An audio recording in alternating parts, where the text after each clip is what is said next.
Hi, hello mga kade! Uy, ayun na! It's almost Christmas! Merry Christmas! Huy mga kade, may isi-share ako sa inyong isang hidden gem na cafe. I just found a cafe on the ridge of Batangas with Saal volcano view and a Tagaytay vibe. Eto pa ha, this is the right spot where you can relax and unwind with your loved ones. Huy ha, ako na nagsasabi sa inyo, you will definitely love their 360 picturesque Taal volcano view lake. Huy ha, hindi lang basta yung view ng Casa Petit ang ma-enjoy mo.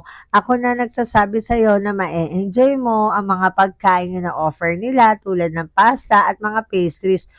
Huy, alam niyo ba mga kade, masasarap din ang mga ino-offer nilang mga kape, mapamainit man o malamig. They have their own signature coffee. Pag nasa Casa Petit ka, papasok kang Petit, lalabas ka ng coffee shop ng hindi na Petit. Joke lang. Mga kade, hay nako, kasi naman talagang mapapa-order ka na napaka-appetizing, flavorsome, and toothsome na mga pastries at pasta nila. Huy ha, talagang ma-enjoy mo ang pagstay mo sa Casa Petit dahil talagang marerelax at maa-unwind ka. Dahil grabe, habang hinihigop mo ang kape mo ay napaka-breathtaking ng view. Siyempre, dahil napaka-elegant, cozy at tahimik ng pinaka-coffee shop ng Casa Petit. Nako mga kade, ako na nagsasabi sa inyo na kapag nasa Casa Petit kayo, hindi lang pangalan nyo ang makakalimutan nyo, pati na rin yung mga iniisip nyo na kung ano-ano pa dahil talagang maa-unwind kayo sa ganda ng view at sarap ng mga pagkain at kaping ino-offer nila. Pa mga kade, hindi lang Tagaytay vibe ang mabavibe mo sa Casa Petit,